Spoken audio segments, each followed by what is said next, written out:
पड़ा है, 2-4 लोग तो आगे पीछे घूमता रहता है खाली।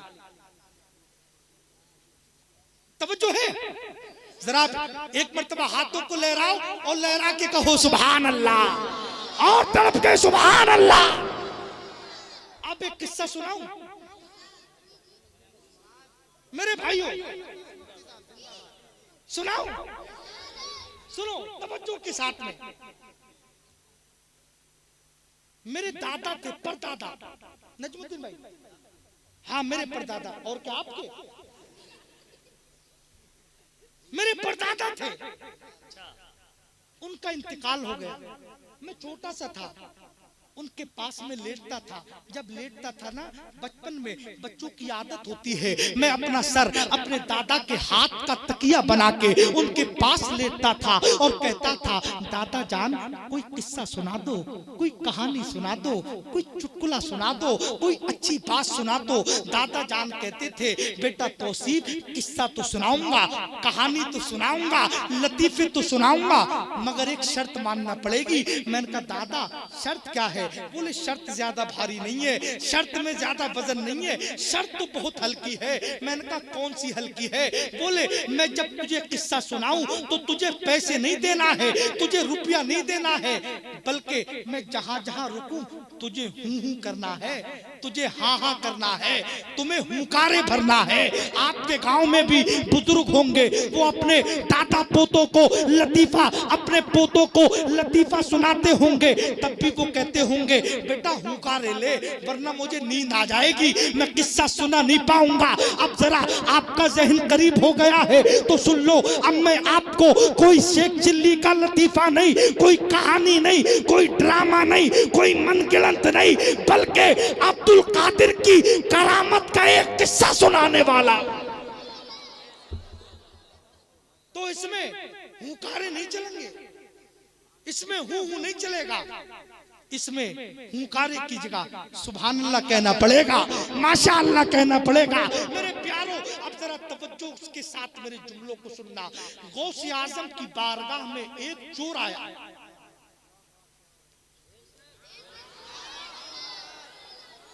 अच्छा कुछ लोग तो ऐसे कर रहे हैं यार, नबी के नाम पे जबरदस्ती कहलवाना पड़ता है कि सुभान अल्लाह को। मुसलमानों ये बड़ी गैरत की बात है, ये बड़े अफसोस की बात है मेरे प्यारे। जब नबी के नाम पे बोलने की बारी आती है तुम्हारे मुंह में ताले लग जाते हैं मेरे प्यारे। जब नारा मत लगाओ, नारा लगाना है तो वो लगाओ जो करबला में हुसैन ने लगाया था। ये सर तो कर सकता है मगर जालिमों के सामने सर झुक नहीं सकता। नारे तकबीर, नारे रिसालत, मसलके आला हजरत, जश्ने गौसुल वरा, मुफ्ती तौसीफ नूरानी साहब किबला, नारे तकबीर, नारे रिसालत, जिंदाबाद। कौन आया? चोर आया, चोर आया, चोर आया, और चोर आया और कहने लगा हुजूर मैं आपका मुरीद होना चाहता हूं। तो गौसे आजम ने फरमाया ये तो मेरा काम ही है, मुरीद होना है तो हो जा। बोले ऐसे नहीं होऊंगा। बोले कैसे होगा? वो पीर को मनवा रहा है, सब पीर की मानते हैं, वो पीर को मनवा रहा है। बोले मुरीद तब होगा मेरी दो मानोगे। बोला दो मानोगे? बोले कौन सी दो शर्तें हैं? बोले सरकार सुनो, बोले एक तो मैं चोर हूं, चोरी करना बंद नहीं करूंगा। बोले वाह भाई वाह, चोर हूं, चोरी करना बंद नहीं करूंगा। बोले दूसरी? बोले नमाज नहीं पढ़ता हूं, नमाज नहीं पढ़ूंगा। गौसे आजम ने फरमाया तुझे मालूम है तू किसकी बारगाह में खड़ा है? मैं ऐसे लोगों को मुरीद नहीं करता हूँ, वैसे ऐसे लोगों को मैं दरवाजे पे से भगा देता हूँ। लेकिन चोर भी बड़ा जिद्दी था। बोले सरकार आपसे मुरीद होना चाहता हूँ, सरकार आप ही का मुरीद होऊंगा। गौसे आजम इनकार पे इनकार, तुम तोड़ दूंगा, तवज्जो है? आप लोग इधर आ जाए, इधर आ जाए। सुभान अल्लाह, सुभान अल्लाह, आगे आ जाए। क्या उलमा इकराम है, सुभान अल्लाह, अल्लाह सलामत रखे। सब जवान जवान रहे। बोले हुजूर मुरीद आपका ही होगा, दोनों शर्तें भी मानना पड़ेंगे। अब अल्लाह वाले तो अल्लाह वाले होते हैं, अल्लाह वाले तो अल्लाह वाले होते हैं। वो भी बड़ा जिद्दी था, बोले हुजूर मुरीद बनूंगा तो आपका ही बनूंगा, वरना यहीं पे मर जाऊंगा। गौसे आजम ने फरमाया ज्यादा ही जिद कर रहा है तो आजा चल मुरीद बना ही लेता हूं। बोले मगर सुन ले, मैं तेरी दो मान्य हूं, तुझे मेरी एक शर्त मानना पड़ेगी। बोले तुझे तेरी मर्जी मत पड़ना, चोरी करना बंद नहीं करेगा, तेरी मर्जी, मगर एक शर्त मानना पड़ेगी। बोले हुजूर कौन सी शर्त है? बोले जहां पर हो, जिस वक्त हो, जिस जगह हो, जिस मकान में हो, जिस दुकान में हो, जिस जगह हो, अगर फजर का वक्त हो जाए तो फजर की अजान वही देना पड़ेगी, अगर जोहर का वक्त हो जाए तो जोहर की अजान वही देना पड़ेगी, अगर मगरिब का वक्त हो जाए तो मगरिब की अजान वही देना पड़ेगी, अगर ईशा का वक्त हो जाए तो ईशा की अजान भी वही देना पड़ेगी। चोर ने सोचा, बोला ठीक है, आसान आसान काम है, कोई बात नहीं। हुजूर डन हो गए, बोले पक्का हो गया। गौसे आजम ने मुरीद, जब मुरीद फरमाया, मुरीद होने के बाद में अपने घर पे पहुंचा, जोहर का टाइम हो गया। जब जोहर का टाइम हुआ तो घर पे शुरू हो गया, अल्लाहू अकबर, फजर में पूरी अजान। एक दिन हुआ, 2 दिन हुआ, 3 दिन हुआ, 4 दिन हुआ, 5 दिन हुआ, 6 दिन हुआ, पूरा 1 हफ्ता हो गया। बीबी को गुस्सा आया और गुस्सा आने के बाद में बीबी ने कहा, कहां से निकाल कर लाए हो जी? मेरे इमाम ने फरमाया था, पतली पतली गुले कुद्स की पत्तियां, उन लबों की नजाकत, बिलाखो सलाम। मुस्तफा ने उन्हीं लबों को मुस्कुरा दिया, मुस्कुराहट में बदल दिया। मेरे भाई तीसरा दिन हुआ, तीसरे दिन जब वो सहाबी आए, और भी सहाबा थे, मुस्तफा ने देखा, देखने के बाद मुस्तफा फिर मुस्कुरा गए। अब सहाबी अपने घर में पहुंचे, बोले मुस्तफा किसी को देख के नहीं मुस्कुराते हैं, मुझे को देख के क्यों मुस्कुराते हैं? उन्होंने आईना देखा, बोले शायद मुस्तफा को ये मेरी दाढ़ी का बाल पसंद ना आया, ये दाढ़ी के बाल को देख के शायद मुस्तफा मुस्कुराते हो। अजीज़ान मिलते इस्लामिया, अगले दिन मुस्तफा की बारगाह में वो सहाबी पहुंचते हैं। जब सहाबी पहुंचे, उन्होंने अपने घर में दाढ़ी का बाल उखेड़ दिया, बोले शायद मुस्तफा को ये मेरी दाढ़ी का बाल अच्छा ना लगता था, इसीलिए मुस्तफा मुस्कुराते थे। मुस्तफा मुस्कुराते हैं, मेरे प्यारे तवज्जो करना। अगले दिन वो सहाबी पहुंचे हैं, मुस्तफा ने अबू बकर को भी देखा है, मुस्तफा ने उमर को भी देखा है, मुस्तफा ने अली को भी देखा है, मुस्तफा ने अब्दुल्ला इब्ने जुबैर को भी देखा है, मुस्तफा ने तमाम सहाबा को देखा, मगर उनकी तरफ देखा ही नहीं। बड़ा परेशान हो गए। एक दिन हुआ, दूसरे दिन आए, फिर मुस्तफा ने नहीं देखा, तीसरे दिन आए, फिर मुस्तफा ने नहीं देखा। मेरे प्यारे, उनके दिल में बेचैनी हुई, बेचैनी पैदा हो गई। बोले जो मोहम्मद अरबी रोजाना मेरी तरफ देख के मुस्कुराते थे, आज मोहम्मद मुस्कुराना तो दूर की बात है, आज तो मोहम्मद देखना भी पसंद नहीं करते हैं। इसकी वजह क्या है? उनने एक अपने दोस्त सहाबी से कहा, बोले हुजूर से पूछो क्या कोई गुस्ताखी हो गई है जो मुस्तफा देख नहीं रहे हैं? हुजूर ने तो मुस्कुराने की बजाय देखना भी बंद कर दिया है। क्या कोई शान मुस्तफा में बेअदबी हो गई है? क्या कोई अजमत रिसालत में कोई बेअदब मैंने जुमला कह दिया है? सहाबी ने मुस्तफा की बारगाह में अर्ज किया, या रसूल अल्लाह, वो सहाबी कहते हैं कि आपने उनकी तरफ देखना बंद कर दिया है, पहले तो मुस्कुराते थे, अब आप देखते क्यों नहीं है? मुस्तफा ने फरमाया, मैं उसे देख के नहीं मुस्कुराता था, बल्कि उसकी दाढ़ी में जो एक बाल था, उस बाल पे रहमत के फरिश्ते झूला खाते थे, मैं उस बाल को देख के मुस्कुराता था। आज हम हैं यार, एक बाल उखेड़ा था मुस्तफा के सहाबी ने, तो मुस्तफा ने नजरें फेरनी थी, मुस्तफा ने नजरें फेरनी। एक बाल उखेड़ा सिर्फ, वो भी धोखे से, एक बाल उखेड़ा, मुस्तफा ने नजरें फेर ली। आज हमारी कौम का क्या हाल है मेरे प्यारे, तवज्जो के साथ सुनना। हम जब ट्रेनों में सफर करते हैं तो कोई मुसलमान होता है ना, हम उसको नहीं पहचान सकते हैं, इसलिए हमने अपनी पहचान खत्म कर दी है, हमने अपने शनाख्ती कार्ड को खत्म कर दिया है, हमने अपनी शनाख्त को खत्म कर दिया है।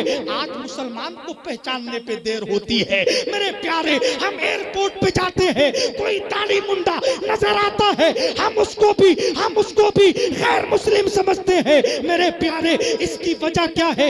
आज हमारे मुसलमान भाइयों ने अपनी दाढ़ी को, सुन्नते मुस्तफा को, जिन बालों पे एक एक बाल पे 70-70 हजार फरिश्ते झूला खाते हो, आज उसी चेहरे पे मुसलमान रेजर चला रहा है, मुसलमान उस्तरा चला रहा है मेरे प्यारे। जब दुनिया में एक सहाबी की तरफ से मुस्तफा अपना मुंह फेर सकते हैं, तो मरने के बाद में तुम्हारी क्या औकात है? बात बहुत कायदे की कह रहा हूं, बुरी लगती होगी। वो सहाबी थे, सहाबी, उनकी तरफ से मुस्तफा ने अपना रुख फेर लिया। हमारी क्या औकात है? हम नमाज नहीं पढ़ते, हम रोजा नहीं रखते, हम माँ बाप की ताजीम नहीं करते, हम मस्जिदों में नहीं जाते, हम उलमा का, हम उपवास का अदब नहीं करते हैं। हमारी क्या औकात है? हमारी क्या औकात है? हम उसी दाढ़ी पे उस तरह चलवाते हैं, उसी दाढ़ी पे उस तरह चलवाते हैं मेरे भाइयों। अभी मैं रुद्रपुर में एक तकरीर करके आया था। मेरी तकरीर में अल्हम्दुलिल्लाह 35 लोगों ने दाढ़ी रखी थी, और उनमें 3 लड़कों का मैंने रिश्ता भी करवा दिया है। कुछ लोग समझते हैं ना कि दाढ़ी वालों से लड़कियां पसंद नहीं करती हैं, ये जहन है नौजवानों का जहन है।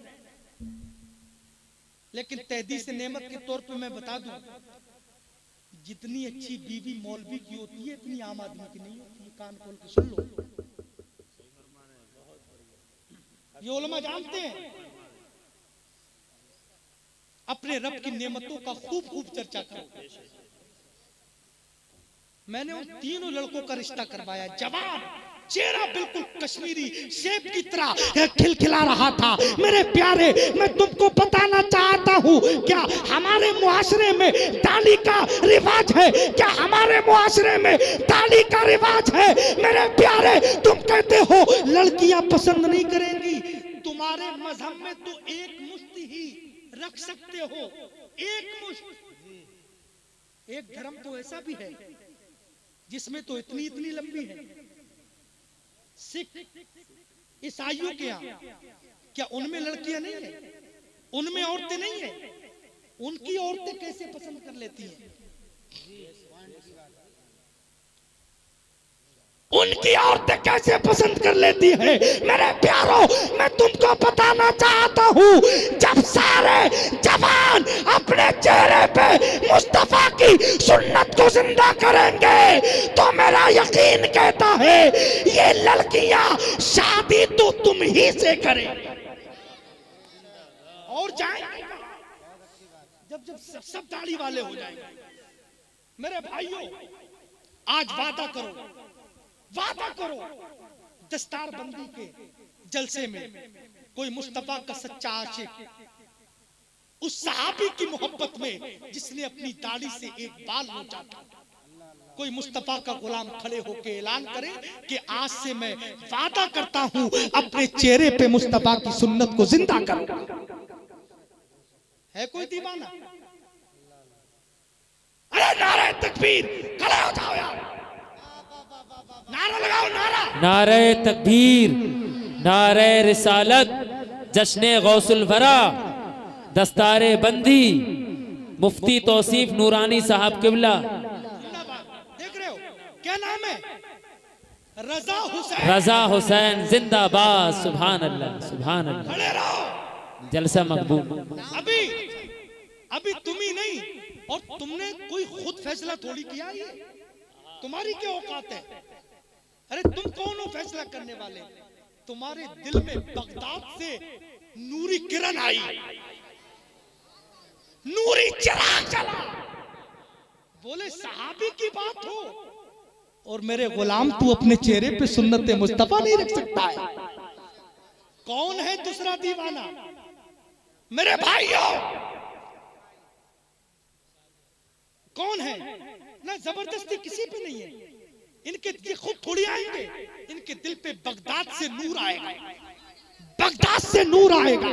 मेरे भाई, कोई एक भाई खड़ा और हो जाए, एक मेरा भाई अगर मैदान मैशर में ऐ जिंदाबाद, नारे तकबीर, नारे रिसालत, जश्न गौसुल वरा, नारे तकबीर। सुभान अल्लाह भाई, सुभान अल्लाह। दो हो गए, सुभान अल्लाह। क्या नाम है? मोहम्मद माजिद। वाह भाई वाह, सुभान अल्लाह। सुभान अल्लाह। अरे जब दो हो गए हैं तो तीसरा भी करवटे बदल रहा होगा, तीसरा भी सोच रहा होगा, यार जब मेरे दोनों भाई जन्नत में जा रहे हैं, इनसे इनका हाथ पकड़ ले और इनका हाथ पकड़ के हाफिज फैजान के हाथ में दे दे। बोले हाफिज साहब, तुम्हारे दस्तार बंदी के सदके में हम भी तुम्हारे साथ जन्नत में जाना चाहते हैं। कोई जिंदाबाद, जिंदाबाद। कोई तीसरा है मेरा भाई? है कोई? इंशाअल्लाह बगदाद से नूरी किरण आएगी, किरण फूटेगी, जबरदस्ती एक दूसरे